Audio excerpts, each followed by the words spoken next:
E allora eccoci ritornati in studio. Allora, come si diceva prima della pubblicità, affronteremo adesso il tema della scuola, la scuola al tempo del Covid. Ermanno, una scuola che ha dovuto un pochino reinventarsi in questo periodo a causa della pandemia. No, più che reinventarsi sarebbe l'occasione da parte dello Stato, del governo, di rinnovare la scuola, perché dalla riforma Gentile la scuola pressoché è rimasta la stessa, ci sono state alcune modifiche, ma sostanzialmente è rimasta la stessa. E diciamo che i tempi sono cambiati e la tecnologia è cambiata, ma non è tanto introdurre la tecnologia alla scuola, è come usare la tecnologia per fare una nuova didattica, e questo è il tema che svolgeremo questa sera, perché non possiamo pensare di andare avanti così, oppure di trasformare la scuola vecchia e metterla dentro una rete e poter fare l'insegnamento a distanza. Allora, ogni tecnica ha un suo codice e un suo linguaggio, e di conseguenza bisogna adattare questo sistema a un nuovo sistema, perché i giovani sono abituati a una comunicazione diversa. Sono forse i professori che sono un po' vecchi e quindi non sono in grado di percepire l'innovazione, ma questo è uno dei problemi italiani, quello di non dare sufficientemente libertà agli insegnanti di poter fare quello che la loro mente, la loro capacità e la loro esperienza li suggerisce di fare, e questo appunto sono gli argomenti che vorremmo affrontare questa sera. Certo, presento gli ospiti che ci accompagnano in quest'ultima parte di TV7 Match. Buonasera al professor Alessandro De Carlo. Buonasera, grazie di essere in studio con noi, uno psicologo, uno psicoterapeuta, grazie della sua presenza. Abbiamo in collegamento invece il professor Alfonso D'Ambrosio. Buonasera professor D'Ambrosio. Sì, buonasera a tutti. Ecco, il professor D'Ambrosio è il direttore scolastico dell'Istituto Comprensivo di Lozzo a Testino. Siamo nel Padovano, un comprensorio scolastico che comprende anche il comune di Vo, e voi siete stati i primi a sperimentare, diciamo, la didattica a distanza, o il lockdown comunque completo, ancora prima nella scorsa primavera. Siamo in attesa di avere in studio con noi anche il professor Patrizio Zanella, insegnante di storia. Allora, con voi affronteremo il tema appunto della scuola, la scuola digitale, e anche, come dire, la possibilità di rinnovare, vedere come si può utilizzare anche la tecnologia nell'insegnamento. Prima di come dire, introdurvi e darvi la parola, vi proponiamo un breve servizio d'apertura che fa un po' il punto della situazione, come si è venuta a creare in quest'ultimo periodo. Mai nella storia recente ci si era trovati ad affrontare una situazione simile, perché mai era capitato che 1.300 milioni di studenti nel mondo fossero costretti a restare fuori dalle aule contemporaneamente, perdendo interi mesi di scuola. Quali conseguenze avrà la chiusura delle aule su bambini e ragazzi? Quanto tempo ci vorrà affinché gli effetti delle classi vuote, della didattica a distanza e l'isolamento dai compagni vengano superati? Problematiche nuove che anche la scuola italiana si è trovata a fronteggiare all'improvviso nel momento in cui il Covid-19 è arrivato nel nostro Paese. Dopo il lockdown in primavera, la speranza era quella di poter tornare sui banchi di scuola nella normalità in autunno. Così purtroppo non è stato, e oggi ci si ritrova nella condizione vissuta prima dell'estate.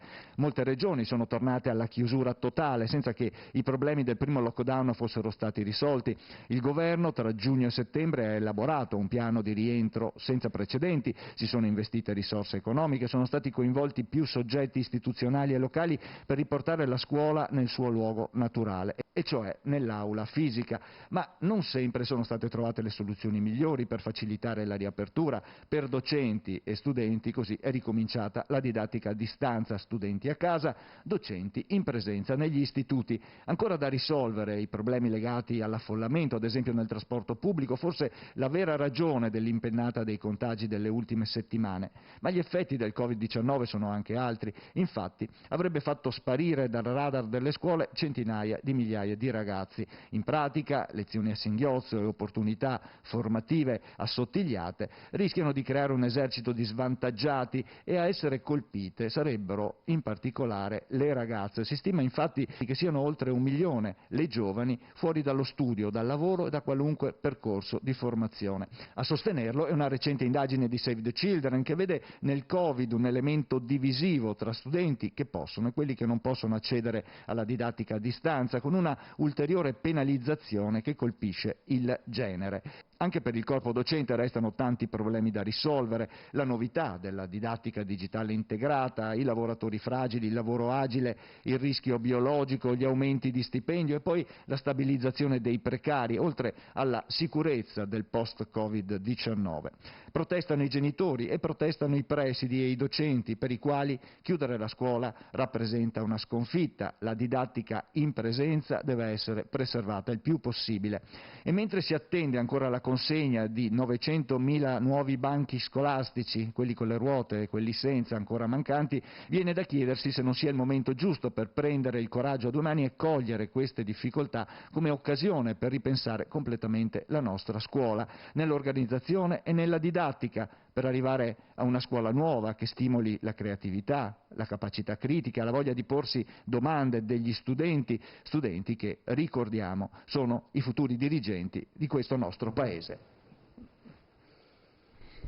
Allora, tutta una serie di problematiche e di punti interrogativi. Alessandro De Carlo, vedevo che a tratti annuiva e a tratti invece, come dire, aveva qualcosa forse da puntualizzare. Beh, intanto complimenti, perché il servizio era fatto molto bene e apre una serie di riflessioni e tocca tutta una serie di punti veramente cogenti. Ha fatto veramente un bellissimo lavoro.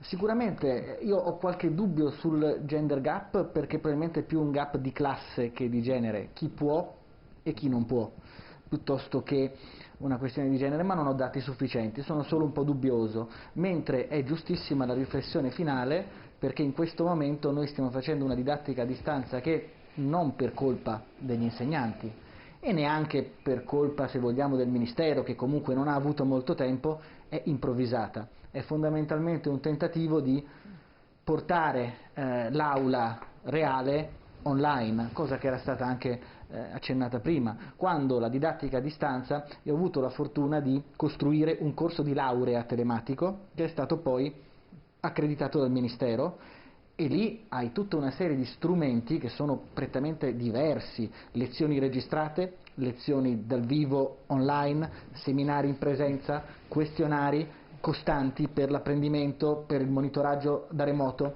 compiti, forum, didattica sincrona, didattica asincrona. Quella è una didattica a distanza veramente potente. Se dovessi io costruire un corso universitario cercando di immaginare l'aula e parlando online per ore e ore, credo che l'attenzione anche dei miei studenti sarebbe più bassa. Più difficile. Anche i miei sono universitari, sono più grandi, quindi immagino che le difficoltà siano diverse rispetto a un liceo. Ecco, sentiamo il professor D'Ambrosio invece, cosa ci dice. Voi che avete sperimentato per primi il lockdown e la didattica a distanza, lei tra l'altro è, come dire, un promotore dell'utilizzo proprio della tecnologia nella didattica. Sì, allora, innanzitutto anch'io condivido gli spunti dell'articolo. Tra l'altro la riflessione sul gender gap è assolutamente pertinente. In realtà Save the Children si riferiva alla povertà più che alla povertà educativa, laddove infatti c'è una differenza di genere, lo notiamo soprattutto su un digitale che non è PC o tablet, ma piuttosto quando andiamo a parlare di un digitale diverso, ad esempio la creazione di app, piuttosto che robotica educativa, piuttosto che elettronico. Ma questo tra l'altro è uno spunto che meriterebbe un'altra puntata, perché c'è il digitale. Alcune riflessioni: sì, noi siamo stati i primi, forse addirittura anche credo anche di aver coniato il termine didattica a distanza, perché avevamo chiuso il 21 febbraio e mi ricordo al 22 febbraio che lanciammo questo post a tutte le scuole d'Italia dicendo non lasciateci soli, insomma vogliamo continuare una didattica anche a distanza restituendo le voci e i volti dei nostri insegnanti. C'è da fare una riflessione, in realtà quello che non ha fatto il piano nazionale scuola digitale, l'ultimo del 2015, tra l'altro un piano scritto da grandi visionari, insomma, tra l'altro proprio del Ministero, è riuscito a fare l'emergenza. La didattica a distanza, in realtà io credo che, se è vero che per molte scuole è ancora oggi una didattica d'emergenza, in realtà ci sono tantissime realtà. Io penso insomma, che la nostra è tra quelle, insomma, anche perché siamo in rete con diverse scuole e ci occupiamo proprio di didattica digitale integrata. Ci sono diverse scuole insomma, che lo fanno in maniera diversa. Una riflessione, ecco, in realtà secondo me bisogna distinguere tra didattica digitale integrata, tra l'altro con anche strumenti di presenza, per gli istituti comprensivi, la scuola che dirigo l'istituto comprensivo, invece le secondarie di secondo grado, perché se è vero che come dire, la didattica digitale integrata, utilizzare una piattaforma a distanza è relativamente semplice per uno studente dagli 11-12 anni in su, diventa molto più difficile per un bambino della primaria, pensiamo anche a 6-7 anni, se non addirittura impossibile per l'infanzia. E questo è quello che abbiamo avuto anche nel primo lockdown. Io non sarei così pessimista, nel senso che nel primo lockdown si è sperimentato, in questa situazione, noi tra l'altro siamo in presenza, in realtà si stanno provando una serie di strategie, ad esempio con il Ministero, noi stessi insomma, stiamo lavorando anche con altre scuole per come dire, mettere a punto una sorta di Netflix della formazione. Cosa voglio dire? In realtà abbiamo diversi docenti che insomma, condividono le loro lezioni su YouTube. In realtà ci sono tantissime associazioni. Adesso, sì, però, professore, adesso scusi, ne parliamo, adesso scusi, approfondiremo su questa cosa qua. Allora, parliamo di didattica a distanza, parliamo in generale ovviamente, non soltanto la possibilità che qualcuno ha avuto fortunatamente di avere questo esperimento. Ma a me risulta che più del 50% dei ragazzi che sono a casa non sono in grado di connettersi. Dico 50% perché siamo al nord, al sud siamo al 90%. Io le dico anche di più, io abito a Padova, io non ho la connessione e se ho una connessione va quando vuole e se ne va quando gli pare. Allora, è giusto parlare di queste cose, ma come faccio a fare una riforma fondamentale se non ho gli strumenti, prima cosa. Seconda cosa, quali passi, quali opportunità dà l'insegnamento a distanza? Cioè, cerchiamo di renderlo positivo, perché mi sembra che questa sorta di tsunami che è arrivato, dove i giovani non possono andare a scuola, non sia poi così negativo se riusciamo invece a trovare il rimedio per creare una didattica alternativa e quindi una didattica mista. Lei cosa ne pensa di questo? È fattibile? Allora, io sono assolutamente d'accordo con quanto lei dice. In realtà le dico la verità, noi non abbiamo avuto insomma, queste punte così alte, in realtà abbiamo raggiunto ad aprile il cosiddetto zero esclusi, no? E, in realtà, guardi, non è neanche una provocazione, è più che altro una proposta che anche diversi dirigenti abbiamo fatto al Ministero, cioè quella di come si investe adesso non voglio fare polemica assolutamente, lungi da me, però come si investe ad esempio sui monopattini, si può fare la stessa cosa dando un incentivo, ad esempio togliere l'IVA per investire su un tablet, su un device, si parla di cosiddetto Biond, cioè porta il tuo dispositivo a scuola a partire dai 10-11 anni in su. Per quanto riguarda invece la didattica digitale integrata, è chiaro che secondo me, la svolta è nel ripensare, come ha detto bene lei all'inizio, non a trasformare la scuola analogica che quella che tra l'altro non sempre funziona, magari ci annoia, e di portarla certamente dall'altra parte dello schermo, ma inventarsi lezioni nuove. Vi cito solo uno o due casi, semplicissimo. Ad esempio noi abbiamo fatto a distanza il tour attraverso Google Street View, per intenderci, Google Map, siamo andati nei mercati rionali di Padova fino passando ai mercati dell'India. In realtà si possono costruire videogiochi online, i nostri studenti lo fanno dalla primaria, cosiddetto coding si parla di programmazione, e lezioni anche recentemente, proprio in questo momento, i nostri studenti stanno facendo PCTO, quindi ex alternanza scuola-lavoro con il liceo di Roma, quindi attività di aiuto compiti, ma anche attività di potenziamento, cioè i ragazzi di 17-18 anni spiegano comunque in maniera diversa e coinvolgente filosofia piuttosto che come creare un'app ai nostri bambini.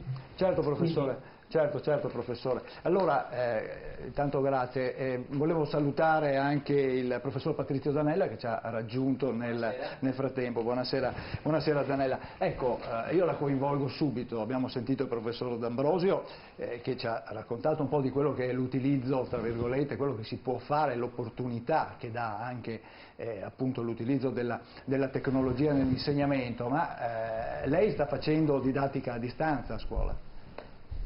Sì, le condizioni odierne indotte dal clima difficile che stiamo tutti vivendo impongono questo tipo di pedagogia.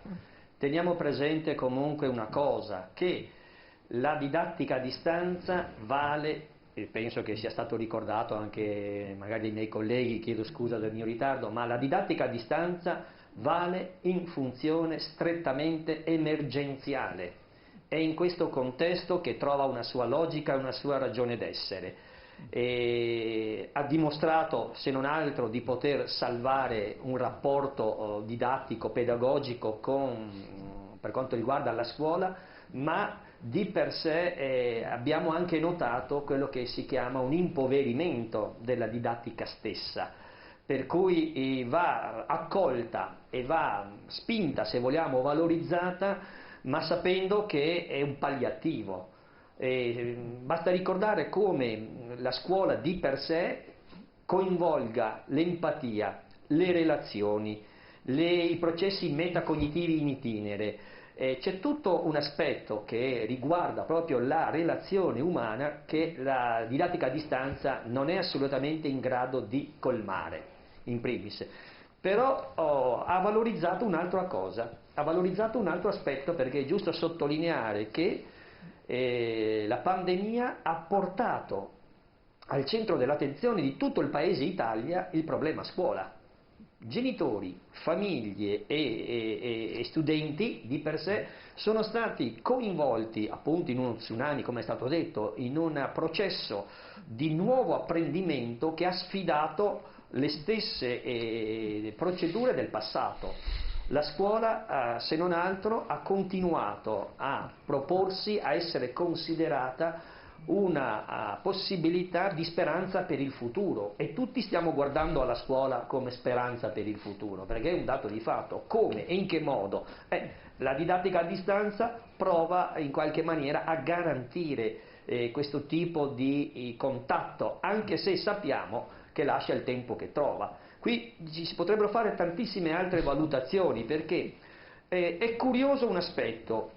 Gli studenti, io non voglio essere chiaramente uno che adesso fa una polemica a sfavore degli studenti, ma gli studenti che di solito sono così bravi con i social, con tutti i programmi che conoscono, certo, stranamente ce ne sono alcuni che diventano incapaci o per certi versi in difficoltà nel sostenere la stessa didattica a distanza. Quindi ci sono anche questi strani paradossi. Abbiamo studenti che in presenza di didattica a distanza sono diventati invisibili, cioè hanno preferito neanche accogliere questa modalità di contatto. Sì, ma è la provocazione che ho fatto prima, cioè la vecchia didattica è calata su una lezione frontale, da un confronto direttamente in aula e da una serie di prove che sono le classiche, che si traducono ormai da centinaia di anni, e la cosa rimane così. In Italia siamo arrivati un po' tardi per fare la scuola,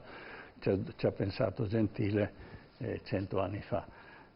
Però non è che i giovani hanno un altro linguaggio quando vanno in rete e la scuola non è adatta così come viene, non la scuola di per sé, la didattica così come viene presentata in aula non può passare per la rete e allora bisogna trovare un altro linguaggio e un'altra forma di comunicazione, lo chiederei ad Ambrosio. A De Carlo. A De Carlo, scusi. Figuri, io veramente, l'intento non è polemico, ma è di discussione. Io sono d'accordo con il professor Zanella, ma la vedo la cosa su angolazioni completamente diverse. Nel senso che, paradossalmente, la scuola oggi, o meglio ieri, fino all'anno scorso, che è più o meno la stessa scuola che ho fatto io qualche anno fa, però insomma neanche, no, meno di 20 anni fa, non c'è la socialità nella scuola. Oggi come oggi noi avevamo come idea la presenza, in presenza, di dare, salvo qualche insegnante illuminato, però, di dare scusi, nozioni... non sta rispondendo alla domanda. Ma certo, ma ci arrivo, di dare nozioni dal vivo, e poi di lasciare la socialità fuori, anche perché ai tempi di Gentile c'era fondamentalmente l'associazionismo, la Chiesa che si occupavano della socializzazione. Oggi, paradossalmente, noi abbiamo una scuola che vorrebbe dare nozioni dal vivo e lasciare poi la socializzazione nel pomeriggio online, ognuno da casa sua, quando potrebbe questo essere l'occasione per trasformare la didattica hard, proprio il passaggio di nozioni, con l'online. Funziona bene. Stavo dicendo prima, io ho progettato un corso di laurea telematico per un'università telematica. Se progettato funziona bene nel trasferimento di conoscenze e di competenze e trasportare nei luoghi scolastici, magari scaglionati, tutte quelle metacompetenze sociali che la scuola italiana, perché all'epoca di Gentile non era idea di affrontarle come scuola, non ha mai preso in considerazione, per cui insegnare l'empatia, insegnare la socialità, ci sarà bisogno di insegnare una socialità uno a uno, perché i ragazzi di oggi non sono abituati naturalmente ad interagire dal vivo. Insegnare la gestione dello stress, dell'ansia, insegnare la capacità di apprendere, quello è insostituibilmente dal vivo. Allora portiamo i ragazzi dal vivo a imparare le abilità relazionali dal vivo e a una parte di didattica hard, una parte di didattica legata alle date della storia, la geografia, le barbabietole da zucchero, il limo del Nilo, le possiamo, incubi della prima, quarta ginnasio, ecco, o della terza media, per citarne alcuni, i Valvassori, possiamo lasciarli a internet, perché quelli funzionano benissimo. Se poi si crea un Netflix della storia... Scusi, non c'è però... non è che dobbiamo dividere la vecchia didattica, quanto può passare per la rete e quanto invece rimane nell'aula. Non c'è un sistema per un altro linguaggio per trasferire le conoscenze e mantenere un certo tipo di rapporto in questo sistema nuovo che è appunto la rete. Diceva abbiamo trovato questo linguaggio prima, o stiamo cercandolo? Esce fuori un Netflix dell'educazione, va bene, ma allora il problema non è tanto la lezione in sé, ma chi la commenta. Io posso fare un corso di storia per i licei fatto da Barbero, lo seguirebbero tutti. Il problema è che poi il povero Barbero non può rispondere a 300.000, 400.000 studenti liceali. Allora hai bisogno di microgruppi gestiti da un docente che possono interagire. Quello è un sistema che tra qualche anno sarà preistoria della comunicazione.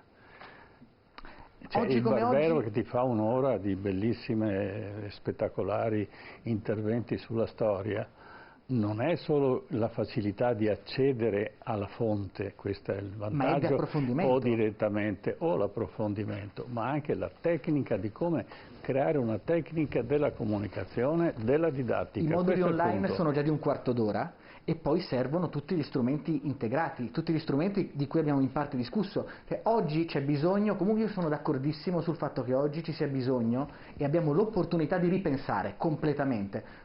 È difficile in questo momento, ripensare nel mezzo della tempesta è complicato, ma questo momento non deve essere una cosa che poi pensiamo di tornare indietro, perché altrimenti perdiamo un'occasione.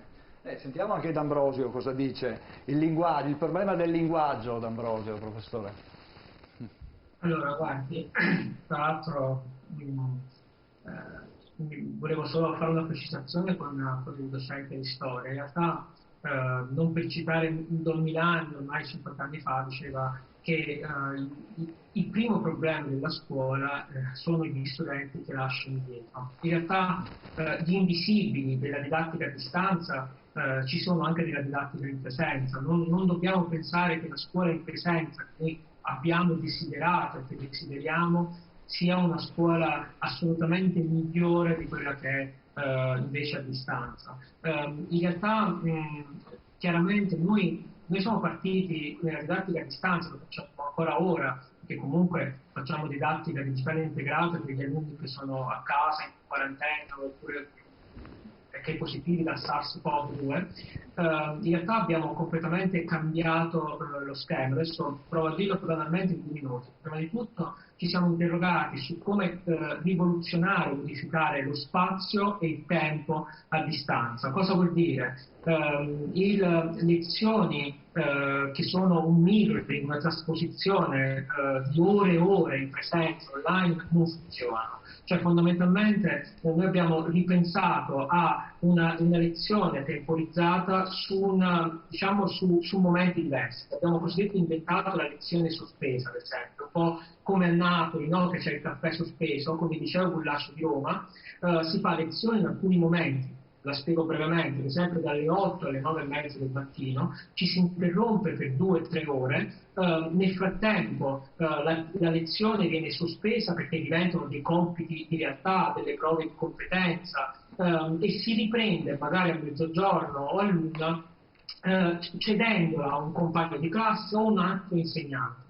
Per quanto riguarda invece l'aspetto spaziale, noi siamo scuola data, quindi didattica per avviene di apprendimento. Per dire banalmente il modello americano, i ragazzi si spostano e l'aula è del docente, no? Quindi aula di filosofia, piuttosto che fisica, matematica e così via. Beh, questo può avvenire anche online. Indire, l'Istituto Nazionale di Ricerca Educativa, ha fatto un bellissimo ciclo di webinar a cui abbiamo partecipato anche noi come comprensivo, la cosiddetta casa laboratorio, cioè la cucina può diventare un luogo per fare attività di esperimenti, il salotto si può trasformare in un luogo dove fare teatro, noi lo stiamo facendo con i ragazzi di Roma, con il teatro alla Gigi Proietti, per intenderci, quindi significa completamente rivoluzionare il modo di fare didattica. La capacità, secondo me, e la voglia di sperimentare è altissima. È chiaro che bisogna completamente cambiare il registro. Noi abbiamo insomma, ecco, in questo caso per citare Papert, abbiamo chiamato tutto questo costruzionismo digitale. Cosa vuol dire? Che quando si utilizza il digitale, che per noi è un vero e proprio ambiente di apprendimento, anzi addirittura è ciò che sta sotto la casa, no? Che andremo a costruire l'uomo del futuro, in realtà bisogna reinventarsi. Sul discorso di prima del linguaggio, allora, guardi, io come dire, insomma, non penso che ci sia un linguaggio nuovo, penso che se vogliamo, non è dipendente dalla tecnologia, la nostra dipendenza è proprio dalla comunicazione. Quindi il modo di comunicare che noi abbiamo in presenza, in un certo senso, a certi aspetti che nel digitale vanno completamente, parzialmente rivisti. Ecco. Però secondo me bisogna, e con questo chiudo, bisogna non buttare ciò che c'è in presenza, però davvero, secondo me, trasformare una scuola che in presenza comunque non funziona, non funzionava neppure 30 anni fa. Solo per dire che io durante le lezioni mi annoiavo e leggevo il libro di Einstein, infatti poi sono diventato un fisico, oltre che dirigente scolastico. Professore, allora, ecco, noi abbiamo parlato, in questo momento stiamo parlando appunto della comunicazione tra il docente e l'alunno, ma che cosa vuol dire per il docente fare lezione a distanza? Allora vi proponiamo brevissimo contributo registrato in maniera amatoriale all'interno di una scuola di Torino. Vediamo. 2. Il contributo numero 2. Ci troviamo all'interno di una scuola secondaria di Torino. Volevo mostrarvi la situazione di questa mattina, 3 novembre, all'incirca ore 11. Adesso passerò nelle varie aule dove si stanno svolgendo le lezioni per dare l'idea di quello che sta accadendo. Ecco, questa è una lezione di matematica. Questa è una lezione di matematica, la professoressa era da sola, percorriamo il corridoio, qui abbiamo un'altra lezione.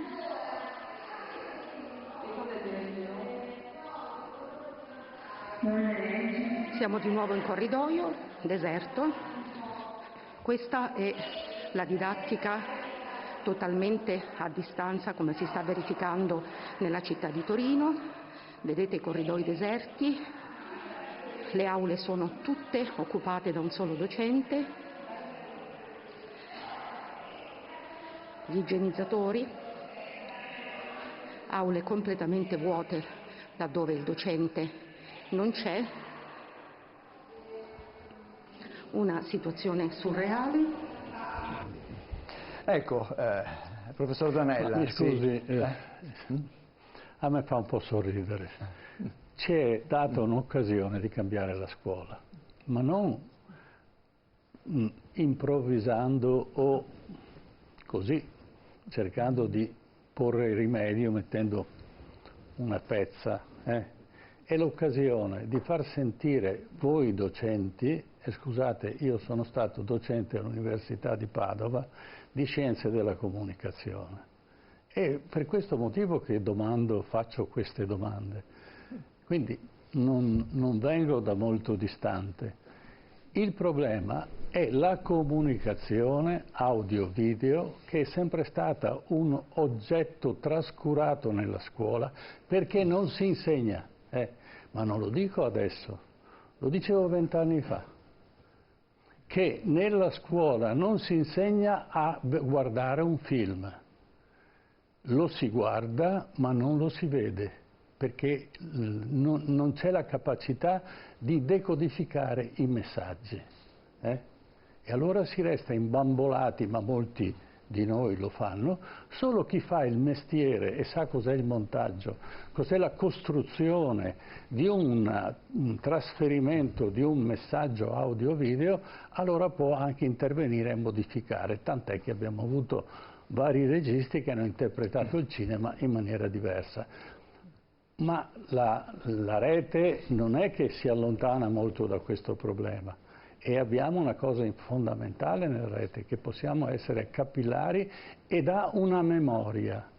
Questa memoria è una cosa importante perché io posso tornare indietro e rivedermi la lezione. Dopo che l'ho vista e l'ho registrata, l'ho fatta, guardo la lezione e anche mi pongo dei problemi. Ma non si può pensare, come abbiamo visto in questo contributo, che la scuola a distanza sia quella che abbiamo visto. Questa è una scuola di emergenza, dove l'insegnante non capisce niente di comunicazione, ma perché è vietato parlare di comunicazione a scuola, ancora adesso. E ho l'età giusta per ricordarmi tutti i passaggi che sono avvenuti, avendo insegnato anche alla scuola media e successivamente all'università. È quello che io pretenderei da voi, è uno stimolo. Intanto l'imperativo è la rete a tutti. Ma perché la rete non arriva più? Perché l'Italia è l'ultima al mondo, salvo il Tanganyika o l'Uganda, a non avere la larga banda? Allora ve lo dico io, sempre rompendo un po' quelli che sono i cristalli storici, no? Perché il signor Berlusconi se no chiude la sua rete? E non l'ha mai voluta? Perché se no avrà una concorrenza che già fa fatica a sopportare le emittenti, diciamo, locali, figuriamoci se una rete, una larga banda gli arriva con 50.000 film contemporaneamente e uno si perde in un caos di programmazione che già il digitale ha portato a un certo livello, no? Ma parliamo che i giovani non stanno più davanti al televisore, stanno davanti al computer. Allora questa trasformazione io lo chiedo a voi, che siete ancora sul campo di battaglia, io mi sono ritirato, no? Ma sarebbe necessario che si pensasse a un sistema diverso, che non sia l'ennesimo diciottenne che si inventa Facebook e noi alla fine scopriamo che questo diciamo poco cresciuto didatticamente è riuscito a imporre un sistema a livello mondiale. È quello che ho sempre detto, cioè dobbiamo appropriarci delle nuove tecnologie, ma noi non siamo ancora nelle scuole, non siamo ancora riusciti a spiegare come guardare, come vedere un film. Oggi pretendiamo di poter gestire questo rapporto in rete. Quello che io ho visto nelle scuole adesso in questo programma è da analfabeti. Capisco, è successo senza preavviso, è un'emergenza, andiamo avanti così. Fatemi una proposta a cui io non posso rinunciare. Prego, professore. Quando si valutano questi fattori così sensibili, così delicati nel mondo della scuola, non si può trascurare la tempistica. E la scuola italiana ha un problema legato agli strumenti che ha, di cui si è dotata, di cui si sta dotando, in primis. Poi il problema è quello del linguaggio e della comunicazione. Allora, se noi guardiamo come è cambiata, si è trasformata alla tecnica, il linguaggio adattato alla tecnica, la comunicazione varia. Ma io guardo strettamente la trasformazione che la scuola ha subito, parlo negli ultimi 20 anni, 10-15 anni, solo perché fosse in tutte le scuole d'Italia si accedesse a un registro elettronico, strumento banalissimo ma di altissima funzionalità. Stiamo aspettando quasi da 10 anni che tutta Italia, e ci sono ancora scuole che ancora hanno il registro cartaceo, in primis. Quindi solo per un banalissimo impiego del registro elettronico. Secondo, proviamo a ragionare quando è stata considerata una grande introduzione l'utilizzo delle LIM, no, nelle scuole, che quindi cambiava la didattica. Gli stessi editori hanno partorito poi i libri cartaceo e con la didattica, che anche questi hanno richiesto almeno 4-5 anni perché gli editori si adeguassero a questa nuova didattica pedagogia, primis.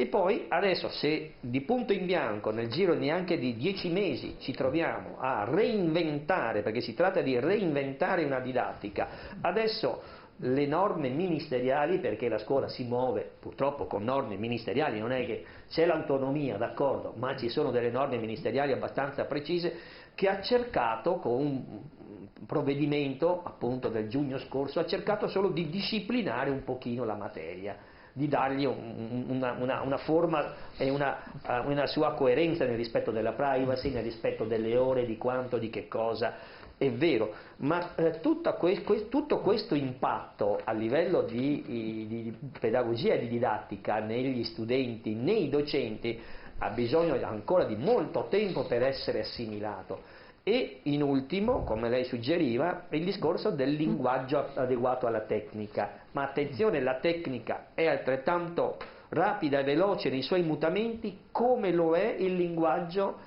delle nuove generazioni, o meglio, non possiamo neanche parlare di generazioni perché sappiamo che nel giro di 10 anni il linguaggio dei giovani cambia, hanno già un modo tutto loro di comunicare, di abbreviare. Io aggiorno che in Inghilterra ci sono già delle cattedre che riguardano, di ricerca, che riguardano proprio questo problema, cioè come comunicare con la rete, perché alla fine nascerà Babele, cioè gli insegnanti parlano in una maniera, gli allievi parlano in un'altra e allora non c'è più collegamento. Questo è il problema, ma è urgente, non è che possiamo aspettare, cioè la prossima generazione non ci capirà più se non riusciamo ad adeguare questo, e quindi De Carlo. Lei vuole un sogno? Ma mi dia una risposta certa, perché all'epoca mia, certa, purtroppo, mi scusi, non posso. all'epoca mia si faceva sciopero, non si andava a scuola, se il ministro non prendeva in considerazione tutta una serie di problematiche e siamo riusciti a cambiare la riforma che avevano fatto, va bene, perché abbiamo fatto una mezza rivoluzione. Allora, abbia pazienza, se aspettiamo che piova, non pioverà, al massimo ci conviene fare il danza della pioggia, prego. Noi, tra l'altro abbiamo un background molto vicino da quello che ha raccontato, perché quel lavoro che avevo fatto di progettazione era insieme con il professor Galliani, quindi me lo spiega. Quello per l'università, quello di cui avevo parlato prima. Per trasformare questa cosa che esiste già nell'università a livello telematico dentro un liceo, io provo spiega ai telespettatori in cosa consiste questa trasformazione. Quello che si costruisce a livello di didattica digitale è un mix di lezioni registrate a moduli da 15 minuti, ok? A cui seguono quiz preparati. Un allievo, in questo caso si parla di università, li segue quando vuole, quando può, la mattina, la sera, quando vuole, sono registrate. Il docente fa dei seminari in presenza, online, che fondamentalmente servono per rispondere alle domande. Ricevimento 1 a 1 online, ma il corso è il corso base, quello in cui ci sono le nozioni accademiche, è registrato, quiz, compiti, e poi i compiti vengono caricati nel forum. Il docente li corregge de notte quando vuole e ogni settimana i compiti che vengono dati settimanalmente vengono controllati dentro il forum. Si fanno grandi seminari in presenza online, si fanno anche seminari in cui ci si trova, per cui se vuole una proposta che possa essere una scuola nuova, va bene. Allora, andiamo nel mondo dei sogni. Lo Stato investe fortemente sulla banda larga, che comunque sono le autostrade del futuro, servono anche per il business, senza diventeremo un paese di serie C2. Lei è anti-berlusconiano allora? Io sono anti-preistoria. Mi passi la battuta, prego. Io sono anti-preistoria e francamente qua il problema credo che sia più ampio, però apprezzo il suo ragionamento, non sono abbastanza addentro a queste cose da poter dire se è giusto o sbagliato, però ha senso. Lo Stato che investe su questo, utilizziamo le scuole per fare didattica legate, le scuole fisiche, per fare didattica legata agli aspetti di socializzazione. Insegniamo ai ragazzi come stare insieme dal vivo, insegniamo ai ragazzi come guardarsi negli occhi e capirsi, come ascoltare vecchio stile. Io sono d'accordo che dobbiamo adeguare il nostro linguaggio a quello dei ragazzi, ma dobbiamo anche imporre che almeno ascoltino quello che non è necessariamente il loro linguaggio, perché comunque sia ci sono 4 generazioni che convivono e non è possibile che tutto il mondo si basi sull'ultima perché è più veloce. In parte ascoltano, in parte ci si adegua, tutti impariamo, tutti cresciamo, per cui la parte dal vivo dedichiamola a insegnare la relazione, a insegnare a stare insieme, a fare 3 volte tanta educazione fisica. Facciamo programmi da 8 ore al giorno in cui ci sono 20 ore settimanali di presenza in cui si fa competenze relazionali, educazione fisica fatta bene, per davvero, non con tutto il rispetto per gli insegnanti di educazione fisica, ma sono penalizzati dal sistema. Ne conosco tanti che vorrebbero fare e potrebbero fare tanto di più. E poi la parte didattica di conoscenze possiamo delegarla a un apprendimento che possa essere fatto a casa, nel parco, al bar, dove si vuole, in gruppi spontanei, magari mediati da un docente online, con dei facilitatori e anche con degli ottimi materiali registrati che magari unifichino questo paese, perché nel momento in cui ho un 10% di lezioni registrate, che sono le stesse da Aosta a Capopassero, allora costruisco anche una cultura per la prima volta italiana, che era l'idea di Gentile, quella di Cavour, ma su cui siamo ancora un po' indietro. Lei sta spezzettando la didattica tra la rete e la lezione frontale. Ma certamente. Ma io sto dicendo un'altra cosa. Come faccio a fare una didattica diversa? Come la comunicazione diventa diversa? Per esempio, io metto in rete tutta una serie di domande, di quesiti e di riferimenti a cui il giovane deve andare a cercare, deve rispondere e dopodiché quando viene a scuola io gli faccio un interrogatorio frontale, perché ricordiamoci che il computer a casa è un po' birichino, cioè quello che io rispondo da casa, quello che l'allievo risponde da casa può essere anche, diciamo, artificiale. Ecco, gli esami fatti, ecco, gli esami con gente che legge li vedo. Un riscontro frontale è naturalmente certo, necessario. Non dobbiamo avere paura dell'asincronicità. Registrato e fatto in autonomia dall'allievo non è il male. Quindi è una didattica diversa. Bisogna fare sicuramente il così. meccanismo didattico è completamente diverso, perché è l'avvantaggio della rete è che diventa interattiva. Io devo cercare di creare l'interattività in maniera tale che sia controllabile questa interattività, perché è chiaro che qualsiasi quesito in rete è soggetto al trucco, no? Stiamo dicendo la stessa cosa, ecco. Assolutamente la e stessa questo cosa. è il problema, creando però, questo è l'altro punto, che dalle scuole, perché abbiamo concretezza che le scuole non hanno capacità rete sufficiente per essere collegate con tanti allievi. C'è poco da fare, perché se in una scuola arrivano contemporaneamente 500 collegamenti, io credo che non ci sia nessuna scuola che sia in grado di sopportare questa cosa.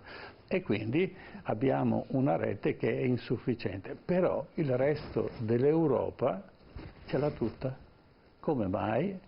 Ecco, vorrei da parte vostra una risposta. Possiamo sentire le risposte dopo la pubblicità? Sì, dai.